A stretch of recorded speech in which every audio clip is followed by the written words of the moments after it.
year was 1993. Mayor Tom Bradley and Governor Pete Wilson opened LA's first subway with promises to build an unparalleled transportation system within 30 years. Today on Fox 11 News In Depth, from the Red Line back then to the Expo line today. We'll find out how close are we to that dream from decades ago. We'll talk to leaders about what's coming next. And we'll follow a typical commuter as she navigates LA's complex rail system for the very first time. So I found the Expo train and I don't want to miss it. Fox 11 News In Depth starts right now. Hello everyone, I'm Hal Eisner. On any given Monday through Friday, Metrolink says it has 40,000 train boardings a day, while Metro reports 1.2 million on their bus and rail system. Interestingly, Metrolink says ridership is a little bit up for them. Metro says theirs is a little bit down, likely because of new competitors like Uber and Lyft. Today, we're talking about your commute tomorrow. Fasten your seatbelts, folks. Let's go for a ride. You could call this LA's first mass transit, streetcars that are now long gone, replaced by miles and miles of freeway, but with air pollution, gridlock, and rising gas prices. Mass transit is making a comeback, first with the Blue Line to Long Beach in 1990, then heading underground with the Red Line subway 3 years later, and a big celebration. This is the first segment to what in 30 years will be the most magnificent transportation system in the world. Flash forward to today, the popular Expo line goes from downtown to the beach, and the Crenshaw line to LAX is under construction, scheduled to open in 2020. Many riders seem to like the convenience. I'm on the Metro all the time. Meanwhile, Metrolink runs trains from downtown's Union Station to all of Southern California. They're also expanding, recently adding a stop at Burbank Airport. For as long as I can remember, I've dreamed about flying cars. Lots of us have. Even this old video from the LA County Transportation Commission tried to conceptualize it. And check out this one. It'll set you back $1 million when it comes out in 2020. Not sure how all of that would work above traffic, but here on the ground, our public transit agencies have been continuing to build and build and build as our freeways continue to be packed and backed up. You drive a lot. I drive a lot. What's it like on the freeway for you? It's very slow. Camille Cruz moved here from New York a year ago, works on the TV show The Bachelorette. She's a cast producer, drives everywhere she goes. That's your car right there. Yes. Why didn't you take that car, leave it at home, get on the North Hollywood train, get to the Expo line, and come over here to go to work? Honest answer? Yeah. Never done it before. Are you willing to try it? I'm definitely willing to try. And so on Monday, Camille Cruz took us up on that. I got my ticket. I'm super excited. Come on, join me on this. And we will. A little later, we'll follow Camille as she takes her first LA trains from North Hollywood to West LA. But first, let's talk to the head honchos of public transit. Philip Washington is the Chief Executive Officer of MTA. Stephanie Wiggins, the CEO of Metrolink, and Darren Chidsey, the Chief Operating Officer of the Southern California Association of Governments. Thank you all for being here. This is a room full of some very impressive people who know an awful lot about public transportation and public policy. But first, before we do anything, I'd like to wish a happy birthday to all of you in the business that deal with that hub downtown known as Union Station. It is the 80th anniversary. 8 decades for this structure downtown. And of course, it's been in movies. It's a center of traffic, transportation activity. It's a pretty significant place. And I know this is a week that all of you are celebrating this 80th birthday and well-deserved. Let's, first of all, let's kind of talk about what you do. Philip, you want to talk about what Metro does and you've got how many stations you've got, how many people you serve. We talked about 1.2 million boardings. Yes, sure. Well, thank you for having us here, first of all.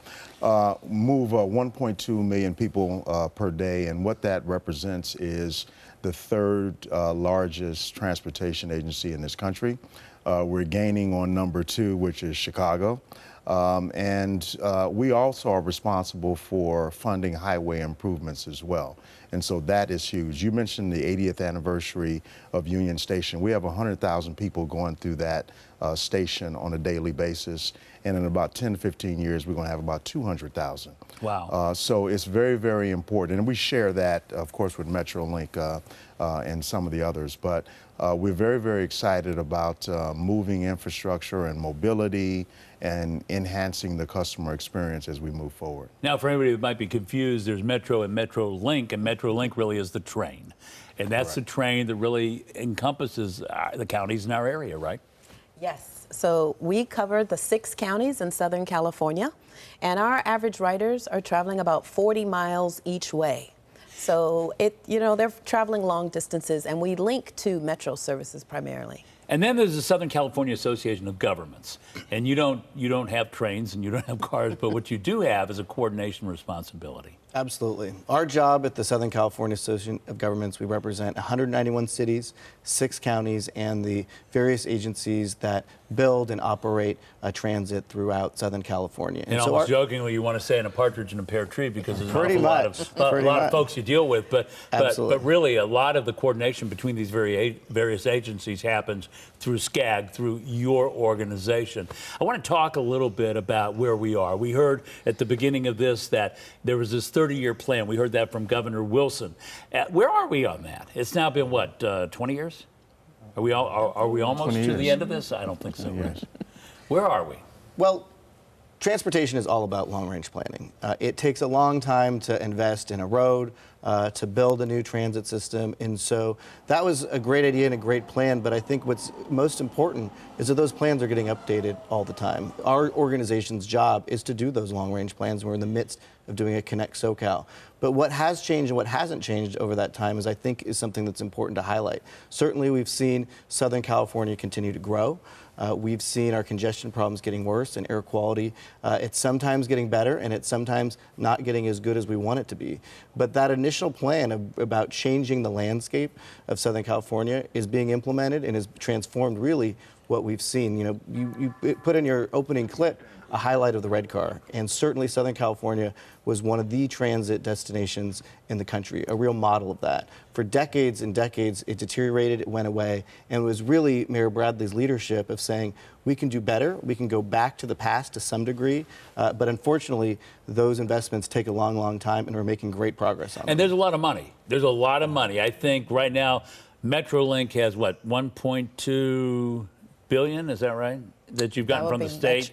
Metro, from the state, yes, right. yes, so it's yes. 1.2. And my understanding of that is that money that you just actually was awarded, yes. that money is going to be used to try to reduce the amount of time between trains. So if possible, is the goal to get trains to run every 30 minutes? That's correct. So that billion is like a down payment on a $10 billion plan we call SCORE, so that in time for the Olympics, we can provide train service every 30 minutes throughout the Southern California region. Yeah, it's all about the Olympics, isn't it? 2028. Yes. And we want to get an awful lot of things done by then. We're going to be talking throughout this show, but let me just ask you briefly, Phil. When you look at the most pressing project you've got right now, what might that be? I think the most pressing and the game changer project is the regional connector that we have downtown. That regional connector will connect all the lines and create really a one-seat ride from Azusa way out to the northeast, all the way down to Long Beach. But these are things that don't happen overnight. These are things That's right. that take time, and we're going to continue that conversation. Still ahead, we'll talk about what might be ahead for commuters, like congestion pricing, maybe even a monorail. And later, we'll see how Camille did on her first day navigating the metro lines from North Hollywood to West LA. And we ask other commuters what they're doing to help reduce gridlock. How do you try to help relieve traffic congestion? By bicycling, by walking, by taking the train. I love the expo. So you do a lot of that? Oh, yeah. What I do, and I hope everybody else does too, in the freeway, sometimes people get really upset and angry, and we all have to kind of chill and be nice and, let people pass and be gracious.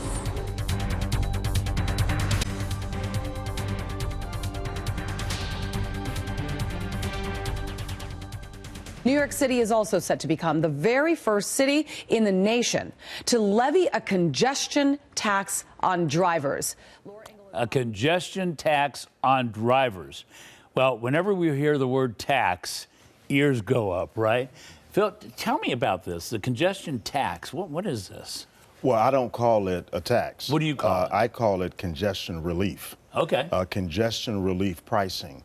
I think the question is, what are we going to do? Are we going to come to a complete halt in terms of the traffic in this region?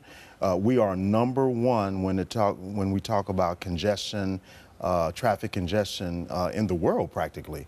And so we must do something. We haven't even talked about climate change and the impact of driving here and around the world. So the idea is that we must do something to change behavior. We're already building out infrastructure here in LA County to a great degree through both Measure R and Measure M. But we're not doing what is the other side of the coin, I think, and that is to change behavior. And I think you can do that through congestion relief pricing. You know, some of that is evidenced by a recent study by the American Lung Association in which out of 20 years, 19 we failed on air quality. Yes. This is the 19th year we failed on air quality. And when I asked the American Lung Association about that, they told me it was really because of the cars. 80% of it is the cars. Absolutely. And so people are in their cars because they don't want to be without their cars. It's Southern California. It's a car culture. How are you going to deal with that? How are you going to get them out of their cars and get them into your trains? Well, investing in quality transportation options is what we've seen that works for people. 90% of our riders actually own a car, and they make the choice every day to leave it at home. Quality service, reliable train service, improving more frequency of trains, right? We need to have more options so that they're available. And then we need to connect to our partners like Metro, connect to the subways, make it easy for people to travel. I know in 5 years you want to double the number of boardings you have, but I want to go back. I want to go back to 1962, and I want to take a look at some footage. Take a look at this right here. This was a news conference and I believe a groundbreaking in 1962 for a monorail here in Los Angeles. Now, it failed, and I think that was, from what I can tell, from the funding falling apart. But here we are now in 2019 talking about a monorail again down the Sepulveda Pass. Is that the idea? Yes, that is one of the ideas. We want to determine the feasibility of a monorail on the 405 or the Sepulveda. So we are studying, and I think the most important thing here is that as a public agency, we remain open to innovation and new ideas from the private sector. This, in terms of new technology and in advanced technology, is a new idea we should be entertaining. Darren, let me have a quick 30-second answer if I can. You guys have been looking into that business of congestion fees or whatever you wish to call it, particularly in West LA, Santa Monica. What are you finding? Well, we took an idea that had worked well all throughout the world. And the idea is that, as with anything, that if there's only so much space on a road. So if you start to think about perhaps giving people an incentive to drive at a different time, make a choice about that trip. And our study unveiled a $4 fee, a decongestion fee. It isn't to pay for the roads. It simply would add increased transit service and other options to the area.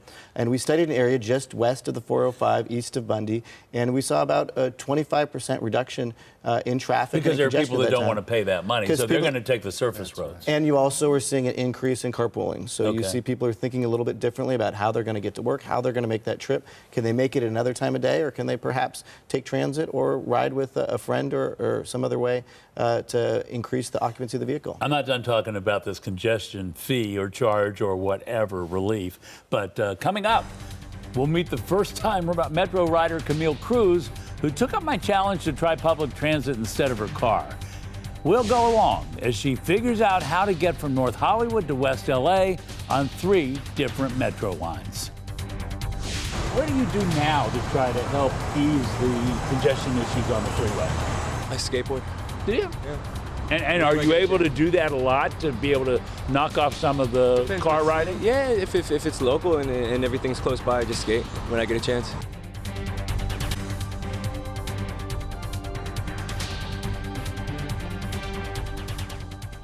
That's your car right there. Yes, it Why is. didn't you take that car, leave it at home, get on the North Hollywood train, get to the expo line, and come over here to go to work? Honest answer, Yeah. never done it before.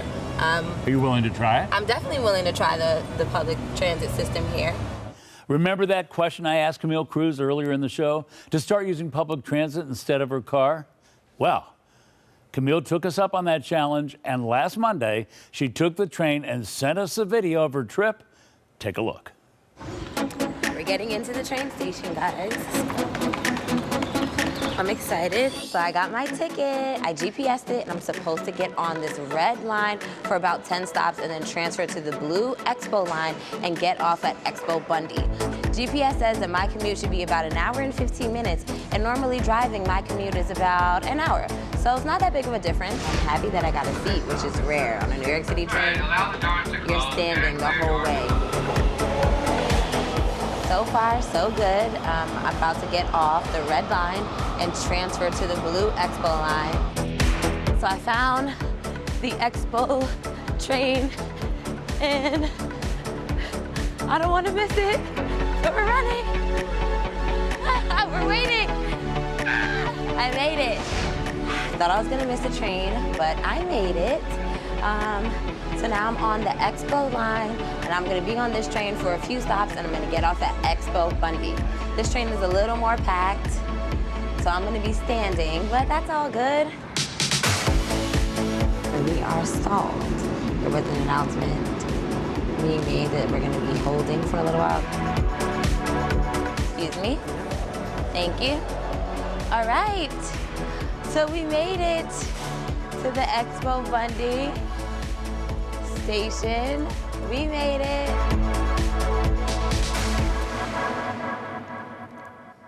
Good job, Camille. Good job. It was fun. Was it fun? It was definitely fun. What was it like? I mean, first time.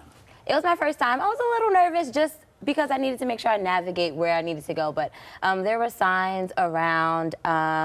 I looked it up and found my way. So it was definitely doable. Very easy. It was pretty intuitive. Yeah. Now you got the three most important people in the room here with regard to public transportation. What do you want to tell them? Well, I would say it was a pleasure. So I would definitely say that, especially coming from New York City, which we use the public transit system a lot. So seeing it today was very smooth, very easy to navigate, easy to understand. There's signs. Everyone was friendly. There was space. So I like that. So are you going to leave your car at home now? I'm definitely leaving my car at home, especially with the gas prices. So this is good. now you'll get one of those long-term tap cards, right? Yeah, well, I did get a tap card. And I was like, because, even though it was my first time, I had a good vibe. Now you did Metro. You haven't done Metrolink. So just to be fair, Okay. you're going to have to do that too. Okay, yeah. I guess right? so. I didn't know that there were different talk options. to her for a moment because, she's sort of that kind of person you're looking for to get on your trains, right? Yeah, so awareness is key for us. That's why just this Earth Day, we offered free rides to really introduce people like Camille to the system that may not know about the options. Now, you had 48,000 more people than normal because you had the free rides. 48% increase. I'm sorry, 48%. 18,000 more You expected people. 10%. We expected 10,000 people. So At that says there are a lot of 18,000. people that really could use this system. Absolutely. And how do you get them to do it for money? Well, Free is usually pretty easy. Well, but if you provide something that's of value to them, which our writers tell us, avoiding traffic, having a stress-free commute, being able to be on Wi-Fi, talk to their friends or family, that's worth it, and that's why people are paying for it. So Camille's young, millennial. Do they take the trains? That's our fastest growing segment of our ridership, our students, absolutely. Why? And I think because, number one, I think students are more conscious about environmental friendliness and their carbon footprint. They also have limited financial means, so they want to do the most economical way to get to and from school. And we have direct stops at Cal State LA, Cal State Northridge, and others. And we have a great 25 to 50% discount for students. You're targeting the kids. Yes. So if you had to pay a congestion fee of $4 a day, which is $20 for a 5-day week, how would you feel about that? $20, and that's with driving, correct? Yeah. Yeah, so on top of the prices that I'm already paying, like the car note and the gas, and now an extra $20 to drive on the road. That seems like a lot versus to get on the train, it was what, like $175? So is that exactly the right answer? Because you've done a study in Santa Monica, West LA. Absolutely. Is when people have options that they think holistically about how much each thing's going to cost them, what's their quality of life. You know, folks spend about 100 hours sitting in traffic that they could be doing a lot of different things every year, and starting to quantify that is really the first step to really making some long-term improvements in our regional congestion And problem. so let's find some final thoughts here. You were talking to me earlier about infrastructure, and sometimes that's very cumbersome, dealing with infrastructure and money, but there's a way to streamline all that and make these things happen faster? Where we're looking for ways to streamline some of the processes and the oversight, especially at the federal level. When the federal government puts even $1 into a project, it comes with extensive oversight. And so I think it makes sense for us to find ways to streamline these various processes, both at the federal level and the state level, as we build out this infrastructure. We understand that infrastructure takes generations to build. It took 40 to 50 years to build the interstate highway system. But we think there is a huge benefit in accelerating projects and putting this infrastructure out to people to use it much sooner. So a quick answer. Governor Wilson said we have a great 30-year plan. We're now 20 years into that plan. It's not really going to be 30 years, is it? It could be more than that to get to the kind of first-class transportation system across this wide area that people will be able to feel some sense of relief. It is going to take some time. The good thing here is that the public have invested in that infrastructure. Okay. All right. Very good. Philip, Stephanie, Darren, Camille, thank you all so very much.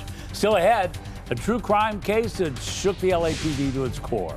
I'll tell you about a multi-part podcast on former officer who went rogue, really. It was a murder spree throughout Southern California, and we'll see that after this.